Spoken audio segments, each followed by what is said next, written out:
दिसंबर दयाल सहायकाचार्य राजनीति विज्ञान राजकीय कन्या महाविद्यालय कोटली। आज हम द्वितीय विश्व युद्धोत्तर अंतर्राष्ट्रीय प्रवृत्ति के बारे में अध्ययन करेंगे। द्वितीय विश्व युद्ध के पश्चात अंतर्राष्ट्रीय राजनीति में बड़े क्रांतिकारी परिवर्तन देखे गए। सबसे बड़ा परिवर्तन देखा गया कि यूरोपियन प्रभुत्व का अंत हो गया। 1492 ईस्वी से लेकर के द्वितीय विश्व युद्ध तक कोलंबस के द्वारा जब अमेरिका की खोज की गई, उस समय यूरोपीय समुदाय में ब्रिटेन, फ्रांस, जर्मनी, इटली राष्ट्रों ने विज्ञान के क्षेत्र में और तकनीकी क्षेत्र में बहुत अधिक उन्नति की और इन सभी राज्यों के द्वारा विशाल पैमाने पर बड़े बड़े साम्राज्य की स्थापना की गई थी। ब्रिटेन, इजराइल, इटली, फ्रांस, ये सभी राष्ट्र द्वितीय महायुद्ध के समय बहुत बड़ी शक्ति के रूप में स्थिति प्राप्त थी। लेकिन द्वितीय विश्व युद्ध के बाद इन राष्ट्र की आर्थिक स्थिति बहुत अधिक कमजोर हो जाती है, अर्थात द्वितीय महायुद्ध में इन राष्ट्र को बहुत अधिक आर्थिक रूप से क्षति पहुंचती है, जिसके कारण इन राष्ट्र की अंतर्राष्ट्रीय घटनाओं को प्रभावित नियंत्रित करने की क्षमता लगभग समाप्त हो जाती है। कहने वाला ये था कि द्वितीय महायुद्ध के बाद जहाँ पर इस प्रकार के बड़े बड़े साम्राज्य की स्थापना की गई, उसके बाद किसी भी दृष्टि से ब्रिटेन, इजराइल, जर्मनी, फ्रांस, ये राष्ट्र किसी भी अंतर्राष्ट्रीय घटनाक्रम को प्रभावित करने की स्थिति नहीं रहे और कुछ समय के बाद धीरे धीरे इन राष्ट्रों का प्रभावित्व समाप्त हो गया और उसके बाद Britain, America, France, Israel, Germany, ये राष्ट्र द्वितीय महायुद्ध की शक्ति के रूप में रह जाती हैं। कुछ समय के बाद जब द्वितीय महायुद्ध में बहुत बड़ा चेंजेज आता है, परिवर्तन आ जाता है, तो संपूर्ण विश्व समुदाय में यूरोपीय समुदाय का नेतृत्व समाप्त हो जाता है और पूरे विश्व समुदाय का नेतृत्व यूरोपीय समुदाय से हाथों से निकल के संयुक्त राज्य अमेरिका और सोवियत संघ के हाथ में चला जाता है। तो यूरोपियन प्रभुत्व का समाप्त होना ये द्वितीय विश्व युद्ध के बाद एक बहुत बड़ी घटना थी। और दूसरी घटना थी सैनिक गठबंधन की राजनीति की प्रवृत्ति का विकसित होना। द्वितीय महायुद्ध के बाद संपूर्ण विश्व में दो ही महाशक्तियाँ रह जाती हैं, अर्थात भौद्रिक विश्व समाप्त हो जाती है। केवल दो ही महाशक्तियाँ रह जाती हैं, संयुक्त राज्य अमेरिका, पूर्ववर्ती सोवियत रूस। कहने वाला यह था कि संपूर्ण विश्व दो गुटों में विभाजित हो जाता है, पूंजीवाद और साम्यवाद। पूंजीवादी गुट का नेतृत्व संयुक्त राज्य अमेरिका के द्वारा किया गया और साम्यवादी गुट का नेतृत्व सोवियत रूस के द्वारा किया गया। लेकिन दोनों महाशक्तियों में सैद्धांतिक और वैचारिक मतभेद बहुत अधिक उग्र हो जाते हैं, जिनके कारण अंतर्राष्ट्रीय राजनीति में एक बहुत बड़ी भयावह स्थिति उत्पन्न हो जाती है, एक तनावपूर्ण स्थिति उत्पन्न हो जाती है। उस तनावपूर्ण स्थिति की स्थिति में यदि कोई भी उत्तेजना या मिथ्या अनुमान मानव जाति के लिए विनाश के लिए बहाना बन सकता था। 16 अप्रैल 1947 में कोलंबिया के भाषण में बर्नार्ड बॉर्च ने संसार के राष्ट्र को आगाह करते कहा, यदि समय रहते हैं इस प्रकार की तनाव स्थिति को नियंत्रित नहीं किया जाता है, आने वाले समय में मानव जाति के लिए बहुत बड़ा संकट उत्पन्न हो सकता है। तो उन्होंने कहा कि हमें धोखे में नहीं रहना चाहिए, हम शीत युद्ध के बीच जी रहे हैं। तो उन्होंने इस प्रकार के सैद्धांतिक वैचारिक मतभेदों की राजनीति को इंगित करने के लिए सबसे पहले शीत युद्ध शब्द का प्रयोग किया। शीत युद्ध एक ऐसी प्रकार के तनाव स्थिति होती है जिसमें युद्ध क्षेत्र में किसी भी पक्षों के द्वारा लगातार संयुक्त राज्य अमेरिका और सोवियत रूस के द्वारा अपनी सैनिक शक्तियों को संगठित नहीं किया गया, तैनात नहीं किया गया। लेकिन इस प्रकार की भय स्थिति उत्पन्न हो जाती है जिसमें महाशक्ति में प्रतिद्वंद्विता की स्थिति उत्पन्न हो जाती है और दोनों महाशक्तियाँ एक दूसरे के विरुद्ध आशंका दृष्टि से देखते हुए एक दूसरे को कमजोर करने का प्रयास किए जाते हैं और मित्र राष्ट्र की खोज करने के प्रयास किए जाते हैं और शत्रु वाले करने की कूटनीति का प्रयोग किया जाता है। तो कहने में यह था कि जहाँ द्वितीय महायुद्ध के बाद सैद्धांतिक वैचारिक मतभेदों में बहुत अधिक उग्रता आ जाती है और एक तनावपूर्ण स्थिति उत्पन्न हो जाती है, अर्थात शीत युद्ध का उद्भव हो जाता है। इस युद्धोत्तर विश्व राजनीति में संयुक्त राज्य अमेरिका और पूर्ववर्ती सोवियत रूस के द्वारा तीसरी दुनिया के राष्ट्रों को, विशेष रूप से एशिया, अफ्रीका और लैटिन अमेरिका के राष्ट्रों को अपने प्रभाव से लाने के साथ लिए उनके साथ द्विपक्षीय बहुपक्षीय सुरक्षा संधियाँ की जाती हैं, सैनिक गठबंधन किए जाते हैं। सबसे पहले 1947 में लैटिन अमेरिकी राज्यों के साथ अमेरिका ने रियो संधि की। इस संधि के माध्यम से इस संधि पर हस्ताक्षर करने वाले सभी राष्ट्रों ने इस बात पर सहमति व्यक्त की कि इन राष्ट्रों पर हस्ताक्षर करने वाले किसी भी राष्ट्र पर कोई सामरिक आक्रमण कार्रवाई होती है तो सभी राष्ट्र मिलकर आक्रमण राष्ट्र का मुकाबला करेंगे।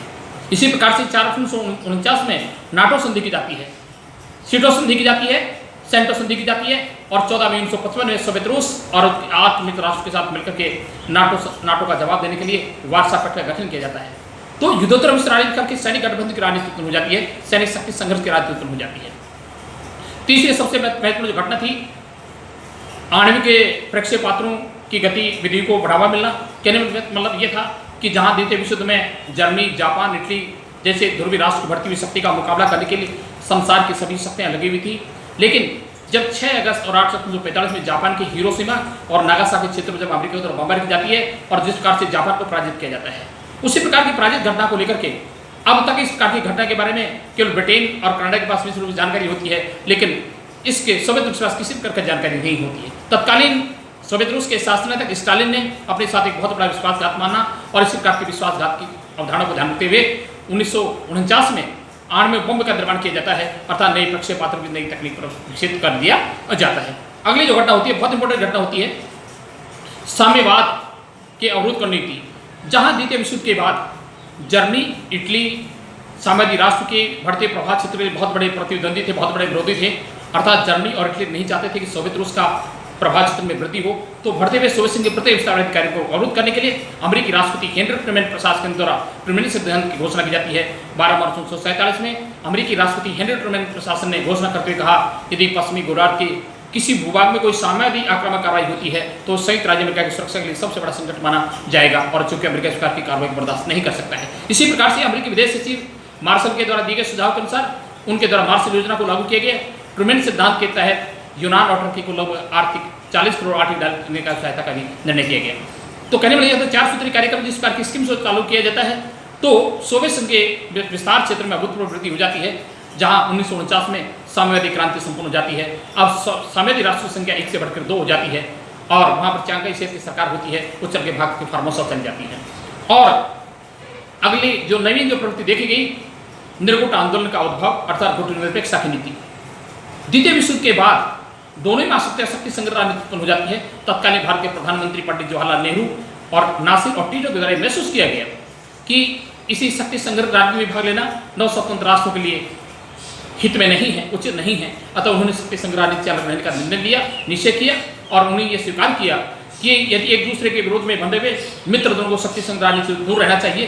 पंडित जवाहरलाल नेहरू ने नौ स्वतंत्र राष्ट्रों को आगाह करते हुए कहा कि इस प्रकार की द्विपक्षीय बहुपक्षीय सुरक्षा संधियों के माध्यम से संगठित होने की आवश्यकता नहीं है, क्योंकि इस प्रकार की राजनीति अधिक उत्तरोत्तर बढ़ती चली जाती है तो संसार में इस प्रकार के 2 महायुद्ध हो चुके हैं, पुनः संसार में तीसरा महायुद्ध और हो सकता है। अर्थात संसार में जब भी महायुद्ध होते हैं उनसे अपार जनोधन की हानि होती है। तो कहने वाला यह था कि निर्गुट आंदोलन गुट निरपेक्ष नीति को तटस्थता की नीति नहीं है, ये निष्क्रियता की नीति नहीं है, बल्कि सक्रियता की नीति होती है। कहने वाला ये था कि जहां न्याय को धमकी दी जाती हो और स्वतंत्रता के लिए खतरा उत्पन्न हो, इस प्रकार से प्रत्येक अंतर्राष्ट्रीय बहुराष्ट्रीय मुद्दे के संबंध में स्वतंत्रता पूर्वक विचार करने की और अपने विचार व्यक्त करने की एक प्रकार की स्वतंत्रता होती है। तो निर्गुट आंदोलन की जब स्थापना की गई थी उस समय मात्र राष्ट्र की केवल 25 थी, जो 8 बढ़कर के 120 हो चुकी है।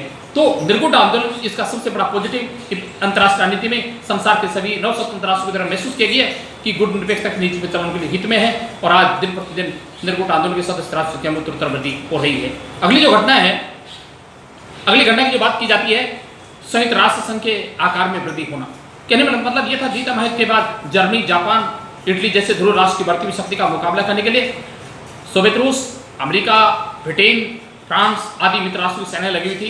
तत्कालीन अमेरिकी राष्ट्रपति डी फ्रैंकलिन रूजवेल्ट ने महसूस किया कि इन ध्रुवीय राष्ट्रों की जो शक्ति को मुकाबला करने के लिए हमें एक मिलकर एक संगठन करने की आवश्यकता है, संगठित रहने की आवश्यकता है। तो उन्होंने सबसे पहले एक विश्व समुदाय के रूप में, अंतर्राष्ट्रीय संघ के रूप में संयुक्त राष्ट्र संघ की स्थापना का उद्देश्य रखा। अंत में 24 अक्टूबर 1945 को लागू कर दिया गया।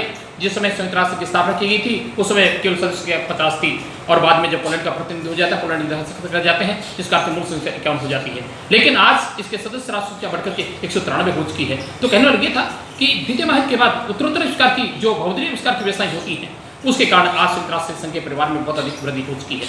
और तीसरी बड़ी जो घटना है, द्विध्रुवीय विश्व व्यवस्था के स्थान पर एक ध्रुवीय विश्व व्यवस्था की स्थापना होना। मिखाइल गोर्बाचेव जो सोवियत संघ के 8वें अंतिम राष्ट्रपति माने जाते हैं, उनकी मानवतावादी सोच और दृष्टि के कारण अंतर्राष्ट्रीय राजनीति में बड़े इस प्रकार के परिवर्तन आ जाते हैं। अर्थात मिखाइल गोर्बाचेव की तरह सोवियत संघ की रणनीति और विदेश नीति में अनेक क्रांतिकारी परिवर्तन किए जाते हैं। इसी प्रकार के क्रांतिक परिवर्तन के कारण सोवियत संघ का विघटन हो जाता है। आज सोवियत संघ का उत्तराधिकारी रूस किसी भी अंतर्राष्ट्रीय मंच के माध्यम से अमेरिका को चुनौती देने के लिए, धमकी देने की स्थिति में नहीं है, अर्थात उसकी बराबरी नहीं कर सकता है, उसको धमकी, उसको चैलेंज नहीं कर सकता, चुनौती नहीं दे सकता है। आज केवल अंतर्राष्ट्रीय पुलिस के रूप में, अंतर्राष्ट्रीय न्यायालय में कार्य करने की जो भूमिका जो प्रतीत होता है, केवल अमेरिका इस प्रकार के कार्य क्षेत्र में सक्षम प्रतीत होता है। तो कहने में यह था कि सोवियत संघ का एक महाशक्ति के रूप में उसकी जो अवनति हुई है, उसका जो प्रभाव जो समाप्त हुआ है, और आज ये बात सिद्ध हो गई है कि विचारधारा के आधार पर राष्ट्रों को विभाजित करना अप्रासंगिक हो गया है, और आज साम्यवादी विकार की धारा को सदा सदा के लिए कब्रिस्तान में दफना दिया गया है, उसे अलविदा कह दिया गया है, और बाकी अपन कल करेंगे।